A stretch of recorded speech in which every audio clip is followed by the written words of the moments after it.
Hello students, अब aldehyde ketone और carboxylic acid में एल्डिहाइड और कीटोनों की केमिकल प्रॉपर्टीज में हमारा नेक्स्ट टॉपिक रहेगा अल्फा हाइड्रोजन के कारण होने वाली अभिक्रियाएं। ठीक है, तो अल्फा हाइड्रोजन के कारण मुख्यतः दो अभिक्रियाएं होती हैं। एक तो अल्फा हाइड्रोजन युक्त कार्बोनिल यौगिकों की अभिक्रियाएं और दूसरी अल्फा हाइड्रोजन विहीन यौगिकों की अभिक्रियाएं। ठीक है, तो जो अल्फा हाइड्रोजन युक्त कार्बोनिल यौगिकों की अभिक्रियाएं होती उनको हम बोलते हैं एल्डोल संघनन, और जो अल्फा हाइड्रोजन विहीन कार्बोनिल यौगिक जो अभिक्रियाएं देते हैं उनको हम बोलते हैं कैनिज़ारो अभिक्रिया। ठीक है, तो आज के टॉपिक में हम एल्डोल संघनन और कैनिज़ारो अभिक्रियाओं के बारे में मुख्य रूप से पढ़ेंगे। ठीक है, तो एल्डोल संघनन और कैनिज़ारो अभिक्रिया क्या होती हैं इसको जान लेते हैं। पहले देखते हैं एल्डोल संघनन क्या होता है। तो पहली बात तो ये है कि अल्फा हाइड्रोजन युक्त कार्बोनिल यौगिक जो होते हैं वही एल्डोल संघनन अभिक्रिया देते हैं, अर्थात जिनमें अल्फा हाइड्रोजन नहीं होता है वो एल्डोल संघनन अभिक्रिया नहीं देते हैं। ठीक है, तो अल्फा हाइड्रोजन युक्त कार्बोनिल यौगिक कौन होते हैं इसको देखिए, इसको जानते हैं। देखिए, कोई क्रियात्मक समूह है, कोई भी क्रियात्मक समूह है तो उससे जुड़ी हुई जो कार्बन है उस कार्बन को हम अल्फा कार्बन कहते हैं, और अल्फा कार्बन से जो हाइड्रोजन जुड़े होते हैं उसको हम अल्फा हाइड्रोजन कहते हैं। ठीक है, तो सपोज करते हैं ये एल्कोहलिक ग्रुप है, तो ये मेथिल एल्कोहल लिखा हुआ है CH3OH। क्रियात्मक समूह से जो जुड़ी है कार्बन उसको हम अल्फा कार्बन कहेंगे, और इस अल्फा कार्बन से 3 हाइड्रोजन जुड़े हुए हैं तो इन तीनों हाइड्रोजन को हम अल्फा हाइड्रोजन कहेंगे। ठीक है, एक तो ये बात हो गई। हम क्योंकि कीटोन पढ़ रहे हैं तो उसकी बात करेंगे। अब यही हम अगर एल्डिहाइड ले लें तो एल्डिहाइड में क्या होगा, एल्डिहाइड में होगा CH3CHO।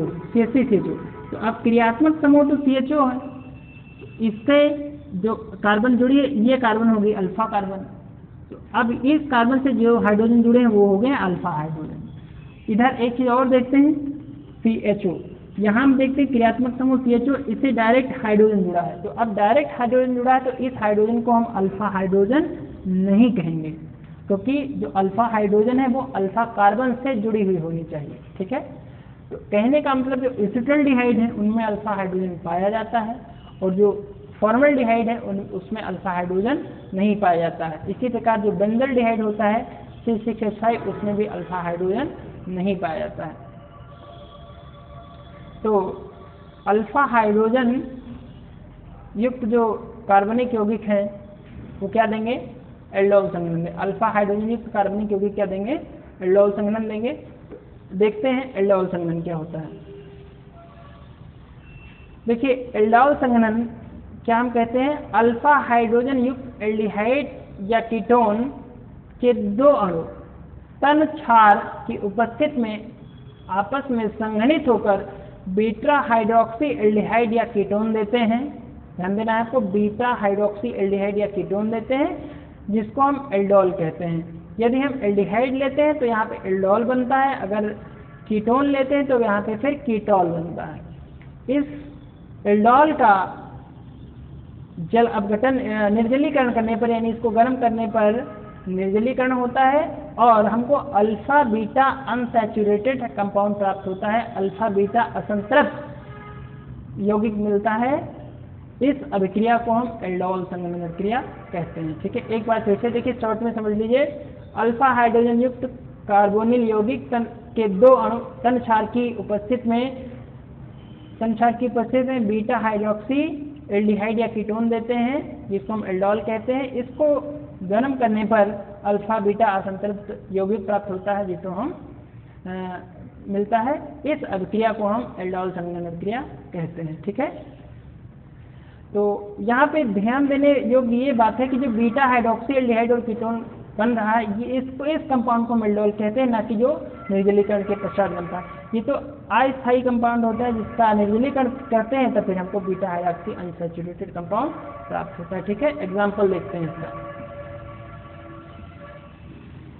एग्जाम्पल है इसका, हमने आपको बताया कि जो एसिटल्डिहाइड है उसमें अल्फा हाइड्रोजन होता है CH3 CHO ये है। तो इसमें होता है ये अल्फा कार्बन है, तो इससे जो हाइड्रोजन जुड़े हैं वो अल्फा हाइड्रोजन है। इनको देखते हैं कैसे हमको लिखना है। पहले तो हम लिखेंगे CH3, थोड़ा सा और इधर बढ़ा लीजिए, CH3 CHO, ये CH3 CHO लिखा। इधर हम CH3 को इस तरह से लिख रहे हैं CH2H CHO, ये भी तो CH3 लिखा हुआ है क्योंकि इस कार्बन से इसको जोड़ लेंगे CH3 CHO हो जाएगा।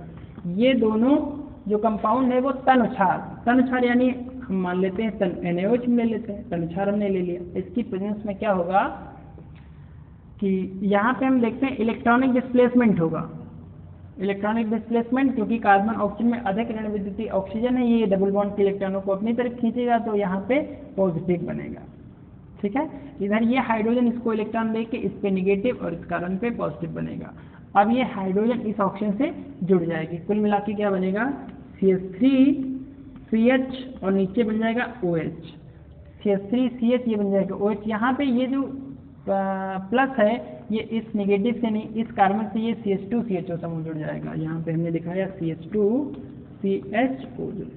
अब ये देखिए ये क्रियात्मक समूह CHO है, इससे जो एडजेसेंट कार्बन है वो अल्फा कार्बन है, उसके बाद जो दूसरी कार्बन है वो बीटा होती है, फिर जो अगली कार्बन है वो गैमा कार्बन, यानी अल्फा बीटा गैमा डेल्टा इस तरह से चलता चला जाएगा। फिर बीटा पे देखते हैं हम हाइड्रोक्सी ग्रुप लग गया है, तो इसी को हम कहते हैं beta hydroxy aldehyde. Beta hydroxy aldehyde हमको मिला, इसी को हम कहते हैं एल्डोल, ये हमको एल्डोल मिल गया। ठीक है, अब इसका क्या करना है, इसका हमको निर्जलीकरण करना है, यानी इसको हमको गर्म करना है। गर्म करने पर क्या होगा, गर्म करने पर जल बाहर निकल जाएगा। तो जल कहाँ से निकलेगा, ये जो OH है तो अल्फा पोजीशन से हाइड्रोजन हटेगा, अल्फा पोजीशन का जो हाइड्रोजन है वो इस OH से क्रिया करेगा तो ये जल निकल जाएगा। यहाँ पे क्षारीयता कम हुई, एक इस कार्बन की, इन दोनों के बीच में डबल बॉन्ड डेवलप हो जाएगा। कुल मिला के कंपाउंड बनेगा CH3 CH double bond CH single bond CHO। ठीक है, अब ये जो एल्डिहाइड ग्रुप ये अल्फा ये बीटा है, तो ये जो कंपाउंड बना इसको हम कहते हैं अल्फा बीटा अनसैचुरेटेड यानी असंतृप्त यौगिक। ये फाइनल कंपाउंड हमको मिला। तो इस अभिक्रिया को हम क्या कहेंगे, इस अभिक्रिया को हम कहेंगे एल्डोल संघनन अभिक्रिया। अब ये जो कंपाउंड मिला तो इसका नाम क्या होता है, इसका नाम होता है क्रोटोनल्डिहाइड, साधारण नाम होता है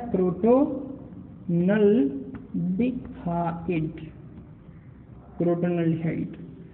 और IPC में इसको कहेंगे ब्यूट 2-in-1 अल्फ, ब्यूट 2-in-1 अल्फ। तो ये हो जाएगा IPC नाम क्रोटोनल्डिहाइड।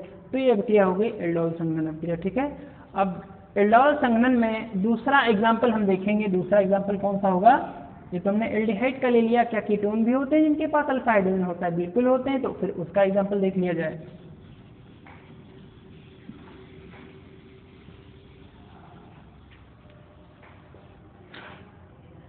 जी, दूसरा एग्जाम्पल इसका हम लेंगे कीटोन। कीटोन के लिए हम ले लेते हैं CH3CO CH3, ये हमने ले लिया CH3CO CH3। अब इधर हम क्या करेंगे, दूसरा जो हम CH3 लेंगे तो इसको हम HCH2CO CH3 हम इसको ले लेंगे। ठीक है, इसको हम मान लेते हैं अब उत्प्रेरक के रूप में बेरियम हाइड्रोक्साइड ले लेते हैं। क्या बनेगा, वही इलेक्ट्रॉनिक डिस्प्लेसमेंट होगा, इधर ऑक्सीजन पे नेगेटिव बनेगा, कार्बन पे पॉजिटिव बनेगा, इधर हाइड्रोजन पॉजिटिव हो जाएगा, कार्बन पे नेगेटिव होगा, ये बॉन्ड ब्रेक होने पर ये हाइड्रोजन जुड़ेगा इस ऑक्सीजन से। कुल मिला के कंपाउंड क्या बनेगा, कंपाउंड ये बनेगा CH3COH,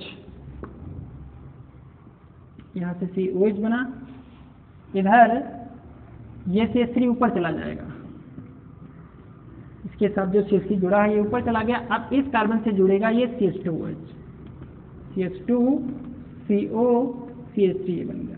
क्रियात्मक समूह यहाँ पर देखते हैं CO है। ठीक है, क्रियात्मक समूह है CO, तो इसके निकटवर्ती एक ये भी अल्फा है, एक ये भी अल्फा, दोनों अल्फा हो सकते हैं। अब इसके बाद ये बीटा है। अब यहाँ पे हम फिर से देख रहे हैं बीटा हाइड्रोक्सी हमको कंपाउंड मिल रहा है। ठीक है, बीटा हाइड्रोक्सी कंपाउंड यहाँ पे हमको फिर से मिल रहा है। तो अब क्या करेंगे, अब यानी ये एल्डोल था, अब यहाँ पे हमने कीटोन लिया है, ये एसीटोन लेके हम चले हैं। तो एसीटोन लेके जब हम चलेंगे तब ये हमको क्या बनेगा, एल्डोल नहीं होगा बल्कि क्या होगा, कीटोल होगा। लेकिन अभिक्रिया का नाम एल्डोल संघनन ही होगा। अब इसको हम गर्म करेंगे तो यहाँ से भी जलने के लिए एक हाइड्रोजन यहाँ की, एक OH यहाँ का, ये बन जाएगा CH3 सिंगल बॉन्ड C, ऊपर CH3, यहाँ पे double bond CH single bond CO CH3।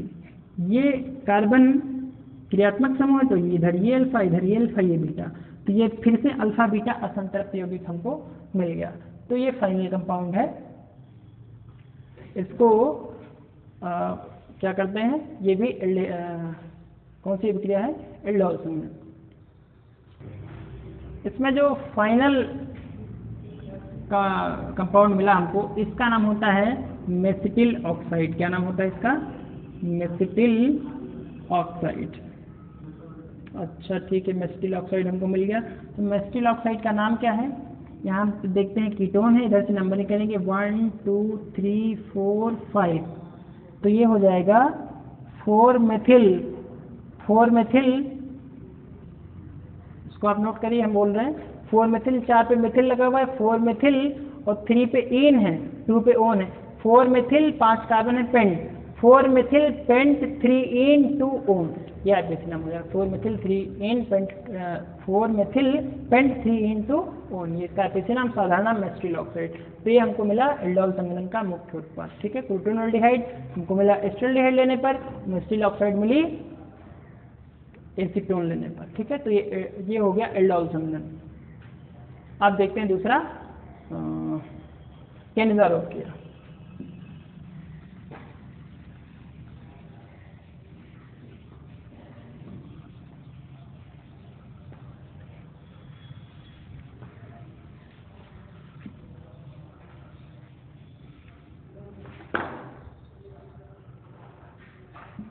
जी, केनिज़ारोव क्रिया कौन से यौगिक देते हैं, ऐसे यौगिक जिनमें अल्फा हाइड्रोजन नहीं पाया जाता है, अर्थात अल्फा हाइड्रोजन विहीन कार्बोनिल यौगिक केनिज़ारोव क्रिया देते हैं। ठीक है, तो अल्फा हाइड्रोजन विहीन कार्बोनिल यौगिक कौन कौन से होते हैं, इनको जरा सा देखते हैं। ये पहली बात तो ये केवल एल्डिहाइड हो सकते हैं, कीटोन नहीं हो सकते हैं, क्योंकि जब तक हम मेथिल ग्रुप नहीं लेते हैं तब तक कीटोन नहीं बनता है। तो ये क्रिया केवल एल्डिहाइड देते हैं। कौन कौन से एल्डिहाइड देंगे देखते हैं। CHO है, इसके साथ अगर कार्बन लगा देंगे तो अल्फा कार्बन हो जाएगी, तो अल्फा हाइड्रोजन भी हो सकती है। तो यहाँ पे जो अगर सिर्फ हाइड्रोजन लगा दें HCHO यानी फॉर्मल्डिहाइड, तो ये केनिज़ारोव क्रिया देगा। दूसरा, अगर यहाँ पे C6H5 यानी बेंजल्डिहाइड ले लें CHO, तो फिर ये केनिज़ारोव क्रिया देगा। कैसे, हम देखते हैं। ये बेंजीन होती है, अगर इस कार्बन की हाइड्रोजन हटा दें तब यहाँ पे हम CHO लगा पाएंगे।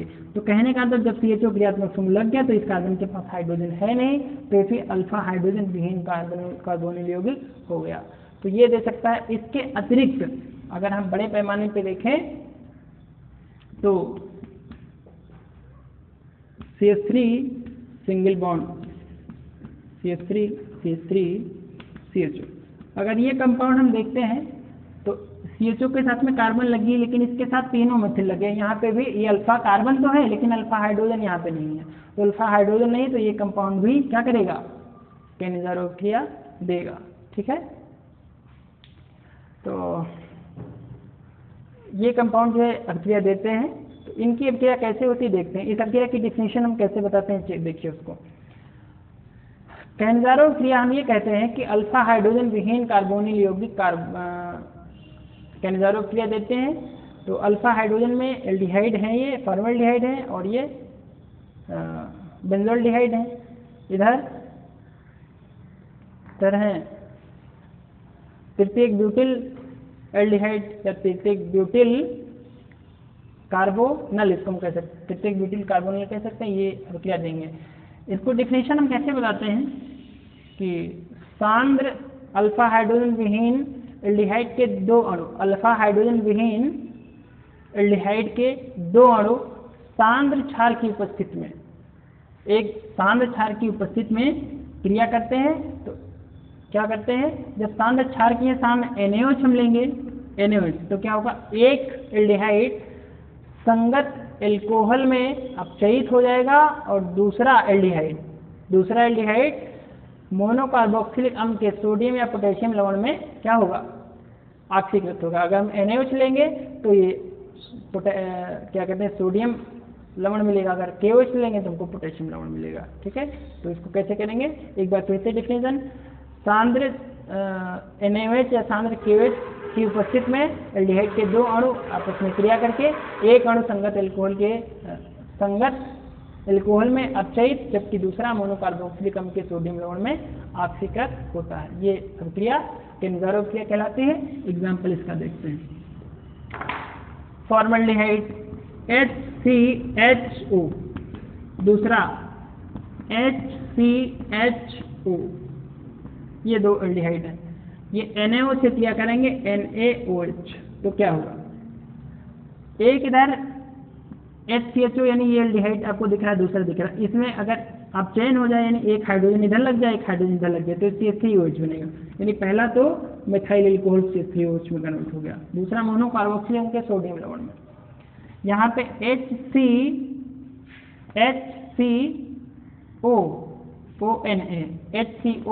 ये क्या बन जाएगा HCOONA, ये हो गया मेथिल एल्कोहल, ये सोडियम फॉर्मेट, ये क्या बना सोडियम फॉर्मेट। तो एल्डिहाइड अल्फा हाइड्रोजन विहीन एल्डिहाइड के दो अणु सोडियम हाइड्रोक्साइड से क्रिया करते हैं तो एक अणु संगत एल्कोहल में अपचयित और दूसरा अणु मोनोकार्बोक्सिलिक के सोडियम लवण में ऑक्सीकृत हो जाता है। ये क्रिया केन्जारो क्रिया कहलाती है। इसको शॉर्ट में आप, ये होता है सांद्र होता है, सांद्रता कितनी होती है 50% लगभग होनी चाहिए। तो इसको शॉर्ट में आप ऐसे लिख सकते हैं 2HCHO plus NaOH gives out CH3OH plus HCOONA।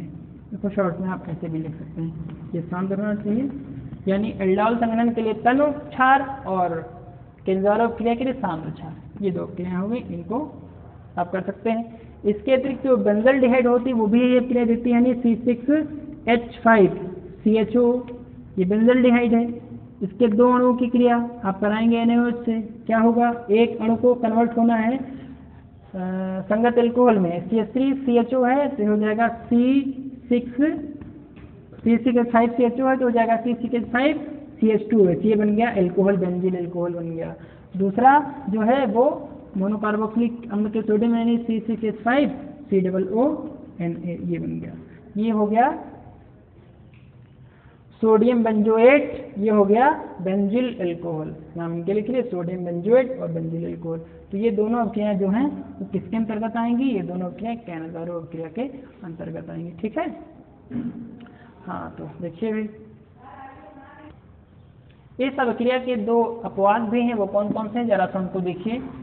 अपवाद जो हैं, तो अपवाद में हम ये कहते हैं कि जिनमें अल्फा हाइड्रोजन नहीं होते हैं वो केन्जारो अभिक्रिया देते हैं। लेकिन आप एक कंपाउंड ये देखिए आइसोब्यूटाइलडिहाइड CH3 का होल ट्वाइस CHCHO, ये आइसोब्यूटाइलडिहाइड है, ये CHO ग्रुप है, ये अल्फा कार्बन है तो ये अल्फा हाइड्रोजन है।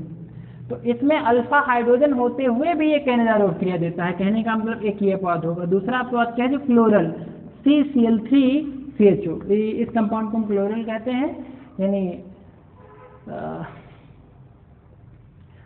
2,2,2 ट्राइक्लोरोएथेनल या क्लोरल। तो ये जो क्लोरल है इसमें हम देख रहे हैं ये कार्बोनिल ग्रुप है, यानी ये एल्डिहाइड ग्रुप है और इसके साथ ही अल्फा कार्बन है। ये जो 3 क्लोरीन है ये क्या है, 3 क्लोरीन लगे हैं, ये बताते हैं कि यहाँ एक भी हाइड्रोजन यानी अल्फा हाइड्रोजन प्रेजेंट नहीं है। अल्फा हाइड्रोजन प्रेजेंट ना होने के बावजूद भी ये क्या करते हैं,